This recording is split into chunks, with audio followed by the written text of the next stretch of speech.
اعوذ باللہ من الشیطان الرجیم بسم اللہ الرحمن الرحیم وَلَقَدْ آتَيْنَا مُوسَى الْكِتَابَ وَقَفَّيْنَا مِن بَعْدِهِ بِالرُّسُلِ وَآتَيْنَا عِيسَى ابْنَ مَرْيَمَ الْبَيِّنَاتِ وَأَيَّدْنَاهُ بِرُوحِ الْقُدُسِ أَفَكُلَّمَا جَاءَكُمْ رَسُولٌ بِمَا لَا تَهْوَىٰ أَنفُسُكُمُ اسْتَكْبَرْتُمْ فَفَرِيقًا كَذَّبْتُمْ وَفَرِيقًا تَقْتُلُونَ وَقَالُوا قُلُوبُنَا غُلْفٌ بل لعنهم الله بكفرهم فقليلا ما يؤمنون صدق اللہ العظیم۔ وَلَقَدْ آتَيْنَا مُوسَى الْكِتَابَ، اور البتہ تحقیق ہم نے موسیٰ علیہ السلام کو کتاب دی، وَقَفَّيْنَا مِن بَعْدِهِ بِالرُّسُلِ، اور بھیجے ہم نے لگاتار ان کے بعد کئی رسول، وَآتَيْنَا عِيسَى ابْنَ مَرْيَمَ الْبَيِّنَاتِ، اور ہم نے مریم کے بیٹے عیسیٰ علیہ السلام کو واضح دلیلیں دیں، وَأَيَّدْنَاهُ بِرُوحِ الْقُدُسِ، اور ہم نے پاکیزہ روح کے ساتھ اس کی تائید کی، أَفَكُلَّمَا جَاءَكُمْ رَسُولٌ بِمَا لَا تَهْوَىٰ أَنفُسُكُمْ، کہ جب بھی کوئی رسول تمہارے پاس وہ چیز لایا جسے تمہارے نفس نہیں چاہتے تھے، اسْتَكْبَرْتُمْ، تو تم نے تکبر کیا، فَفَرِيقًا كَذَّبْتُمْ، پس پیغمبر کے ایک فریق کو تم نے جھٹلایا، وَفَرِيقًا تَقْتُلُونَ، اور ایک فریق کو تم نے قتل کیا، وَقَالُوا قُلُوبُنَا غُلْفٌ، اور کہا انہوں نے ہمارے دل غلافوں میں ہیں، بل لعنهم اللہ بکفرہم، بلکہ اللہ تعالیٰ نے ان پر لعنت فرمائی ان کے کفر کی وجہ سے، فَقَلِيلًا مَا يُؤْمِنُونَ، پس بہت تھوڑے ہیں جو ایمان لاتے ہیں۔ اس سے پہلے بنی اسرائیلیوں کے جرائم اور ان کی نافرمانیوں کا ذکر تھا کہ انہوں نے اللہ تعالیٰ کی کتاب کو جھٹلایا، قیامت کا انکار کیا، اللہ تعالیٰ کے پیغمبروں کو جھٹلایا، یہاں تک کہ پیغمبروں کو شہید بھی کیا۔ تو ذہن میں یہ سوال آتا ہے کہ کیا ان کو سمجھایا نہیں گیا، ان کی رہنمائی نہیں کی گئی کہ وہ ایسی حرکتیں کرتے رہے؟ اللہ تعالیٰ فرماتے ہیں وَلَقَدْ آتَيْنَا مُوسَى الْكِتَابَ، اور البتہ تحقیق ہم نے موسیٰ علیہ السلام کو کتاب دی، یعنی تورات کا آسمانی کتابوں میں قرآن کریم کے بعد سب سے بلند مقام ہے، اور تورات بڑی جامع اور مانع کتاب ہے۔ وَقَفَّيْنَا مِن بَعْدِهِ بِالرُّسُلِ، اور بھیجے ہم نے لگاتار ان کے بعد کئی رسول۔ قفا کا لغوی معنی ہوتا ہے گدی، پچھلی جانب جہاں سر ختم ہوتا ہے، یہ جو پچھلی جانب ہوتی ہے جہاں سر ختم ہوتا ہے اس کو گدی کہتے ہیں۔ جب آدمی پیچھے کھڑے ہوں تو پچھلے آدمی کی نگاہ اگلے آدمی کی گدی پر پڑتی ہے، تو مراد یہ ہے کہ ہم نے موسیٰ علیہ السلام کے پیچھے لگاتار پیغمبر بھیجے، یعنی ان کو کتاب بھی دی، اور بنی اسرائیل کے آخری پیغمبر حضرت عیسیٰ علیہ السلام ہیں۔ اللہ تعالیٰ فرماتے ہیں وَآتَيْنَا عِيسَى ابْنَ مَرْيَمَ الْبَيِّنَاتِ، اور ہم نے مریم کے بیٹے عیسیٰ علیہ السلام کو واضح دلیلیں دی۔ عیسیٰ یہ عربی زبان کا لفظ ہے، عبرانی زبان میں اس کی اصل عیشو یا یسوع تھا، جس کا معنی مبارک اور سردار ہے۔ مریم کا معنی امام بخاری رحمۃ اللہ علیہ فرماتے ہیں کہ عابدہ، عبادت کرنے والی۔ حضرت مریم علیہ السلام کو یہ شرف حاصل ہے کہ قرآن کریم میں حضرت مریم کے سوا اور کسی عورت کا نام نہیں آیا، نہ پہلی امتوں میں سے اور نہ اس امت میں سے، اور ان کا نام قرآن کریم میں 30 مرتبہ آیا ہے، گویا کہ اوسطاً فی پارہ ایک دفعہ ان کا نام آیا ہے۔ اللہ تعالیٰ نے حضرت عیسیٰ علیہ السلام کی نسبت ان کی والدہ کی طرف کی، عیسیٰ بن مریم فرمایا۔ یہ اس بات کی دلیل ہے کہ عیسیٰ علیہ السلام بغیر باپ کے پیدا ہوئے۔ اگر ان کا باپ ہوتا تو اس باپ کی طرف قرآن کریم نسبت کرتا، کیونکہ اللہ تعالیٰ نے قرآن کریم میں ایک ضابطہ بیان فرمایا ہے کہ ادعوا لآبائہم، باپ کی طرف نسبت کر کے پکارو۔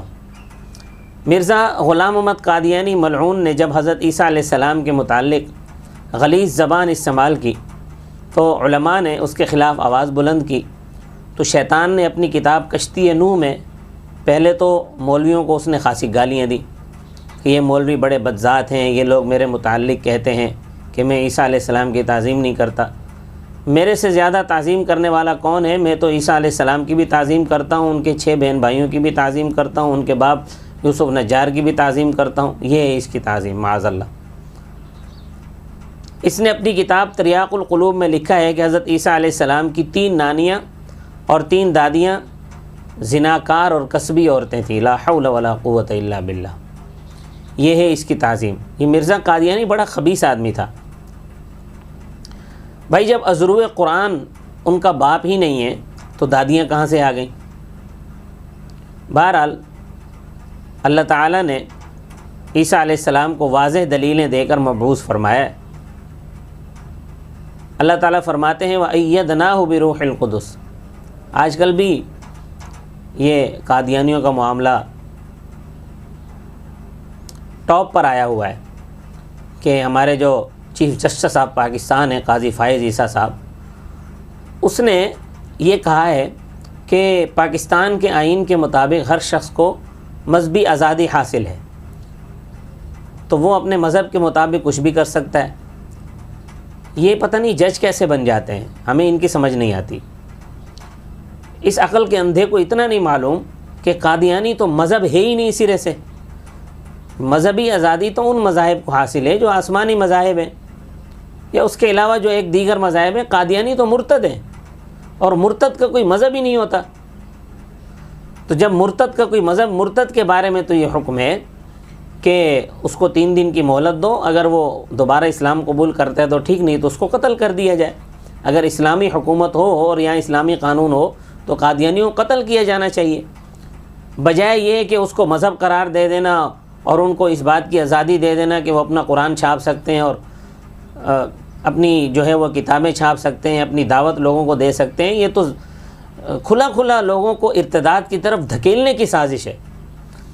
نامعلوم ہمیں یہ بات سمجھ میں نہیں آتی کہ ہر سال کہیں نہ کہیں سے اس مسئلے کو لازمی چھیڑا جاتا ہے، جب معلوم ہے ہر کسی کو کہ ختم نبوت کا مسئلہ بڑا حساس ہے اور مسلمان اس ختم نبوت کے معاملے پر انتہائی جذباتی ہیں۔ اس کے باوجود ہر سال کہیں نہ کہیں سے، کبھی پارلیمنٹ سے، کبھی سینٹ سے، کبھی کسی وزیر کی طرف سے یہ مسئلہ چھیڑا جاتا ہے، اور اس دفعہ چیف جسٹس کی طرف سے یہ مسئلہ چھیڑا گیا ہے۔ ان لوگوں کو شرم آنی چاہیے، جبکہ پاکستان کے آئین میں اور قانون میں یہ بات لکھی جا چکی ہے کہ قادیانی اپنی عبادت گاہ کو مسجد نہیں کہہ سکتا، اپنے دین کی تبلیغ نہیں کر سکتا۔ یہ ساری باتیں جب آئین میں لکھی ہوئی ہیں تو کیوں اس مسئلے کو بار بار چھیڑا جاتا ہے اور مسلمانوں کے جذبات کو مجروح کیا جاتا ہے؟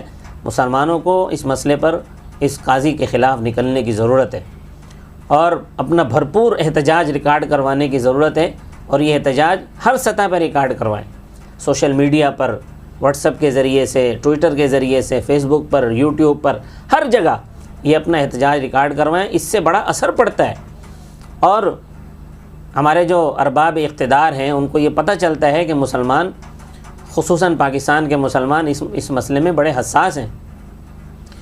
تو خیر، اللہ تبارک و تعالیٰ فرماتے ہیں وَأَيَّدْنَاهُ بِرُوحِ الْقُدُسِ، ہم نے اس کی تائید کی پاکیزہ روح یعنی جبرائیل امین علیہ السلام کے ساتھ، تاکہ ان کو کوئی تکلیف نہ پہنچائے۔ جبرائیل علیہ السلام کی تائید کی ضرورت اس لیے پڑی کہ جب عیسیٰ علیہ السلام نے بنی اسرائیل کی اصلاح کا کام شروع کیا اور ان کو بتایا کہ یہ چیزیں تم نے بگاڑ دی ہیں، اس سے دین کا نقشہ بگڑ گیا ہے، جو تم نے یہ چیزیں بگاڑی ہیں اصل اس طرح تھی، تو چھوٹے بڑے سب ان کے مخالف ہو گئے، کیا مولوی، کیا پیر، کیا عوام، کیا خواص، سب نے حضرت عیسیٰ علیہ السلام سے لڑنا شروع کر دیا۔ جس طرح آج کل کے اہل بدعت نے دین کا نقشہ بگاڑ کر رکھ دیا ہے، عوام کا ایسا ذہن بنا دیا کہ اگر بدعات کی تردید کرو تو لڑنے مرنے کے لیے تیار ہو جاتے ہیں۔ ان کے ذہنوں کو بدلنا خاصا مشکل کام ہے، اور بدعات کی تردید سے زیادہ ان کو چھوڑنا مشکل ہے۔ میں اپنی جہاں میں امام ہوں، کوئی 15 سال سے میں درس دے رہا ہوں، اور روزانہ درس سنتے ہیں، لیکن اس کے باوجود بدعت نہیں چھوڑتے۔ بدعت کو چھوڑنے والا بڑا مجاہد ہے۔ آگے فرمایا افکلما جاءکم رسول بما، کیا جب بھی کوئی رسول لایا تمہارے پاس وہ چیز لا تہوا انفسکم جسے تمہارے نفس نہیں چاہتے تھے، انفسکم استکبرتم تو تم نے تکبر کیا، ففریقا کذبتم پس پیغمبروں کے ایک فریق کو تم نے اے ظالموں جھٹلایا، وفریقا تقتلون ایک فریق کو تم نے قتل کیا۔ جیسے شعیب علیہ السلام، زکریا علیہ السلام، یحییٰ علیہ السلام اور ان کے علاوہ اور بہت سارے پیغمبروں کو یہودیوں نے شہید کیا۔ جب بھی کوئی پیغمبر ان کی مرضی کے خلاف بات کرتا تو یہ اس کو شہید کر ڈالتے۔ حضرت یحییٰ علیہ السلام کے زمانے میں حاکم وقت اپنی بھانجی کے ساتھ نکاح کرنا چاہتا تھا۔ تاریخ بتاتی ہے کہ یحییٰ علیہ السلام اپنا فریضہ ادا کرنے کے لیے اس کے پاس تشریف لے گئے اور اس کو جا کے فرمایا کہ مجھ تک یہ بات پہنچی ہے، اس لیے میں تحقیق کرنے کے لیے آیا ہوں، کیا تم اپنی بھانجی کے ساتھ نکاح کرنا چاہتے ہو؟ اس نے کہا کہ تو کون ہوتا ہے اس طرح کی باتیں کرنے والا؟ تو فرمایا کہ میں اللہ تعالیٰ کا پیغمبر ہوں، یہ بات میرے فریضے میں داخل ہے کہ میں ناجائز کام کو روکوں، میں اپنا فریضہ ادا کرنے کے لیے آیا ہوں، لہٰذا اگر واقعتاً کوئی ایسی بات ہے کہ تو اپنی بھانجی سے نکاح کرنا چاہتا ہے تو باز آ جا، تیرے لیے عورتوں کی اور لونڈیوں کی کوئی کمی تو نہیں ہے۔ اس نے حضرت یحییٰ علیہ السلام کے اس بیان کو اپنی توہین سمجھا اور انہیں قتل کرا دیا۔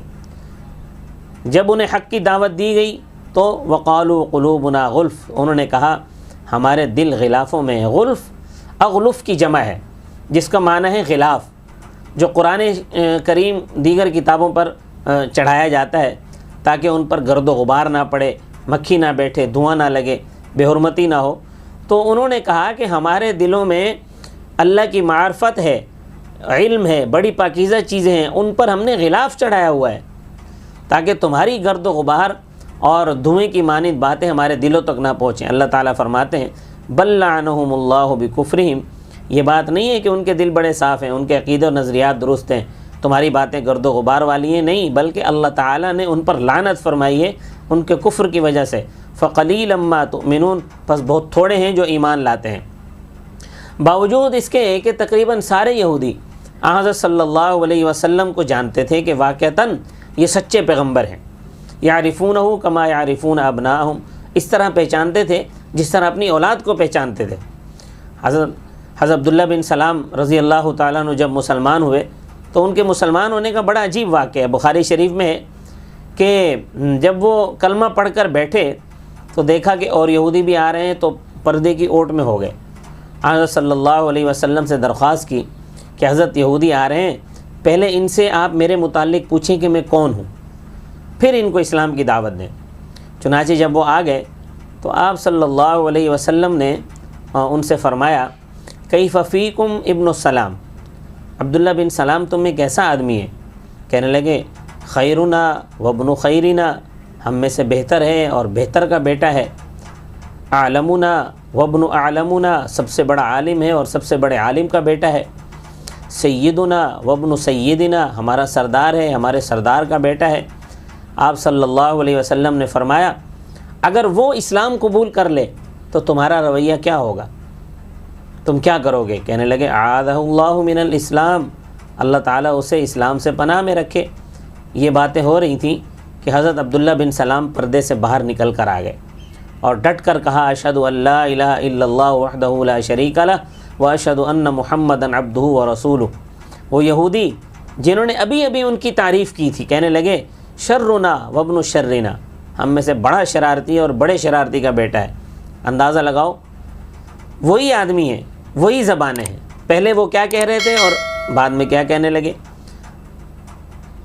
مگر ضد کا کوئی علاج نہیں، پہلے تعریفیں کر رہے تھے بعد میں توہین کرنے لگے، جانتے پہچانتے ہوئے بھی ایمان نہیں لائے۔ عبداللہ بن سلام سوائے حضرت عبداللہ بن سلام کے اور 5-7 اور یہودیوں کے باقی کوئی بھی نہیں ایمان لایا رضی اللہ تعالیٰ عنہم۔ وآخر دعوانا ان الحمد للہ رب العالمین۔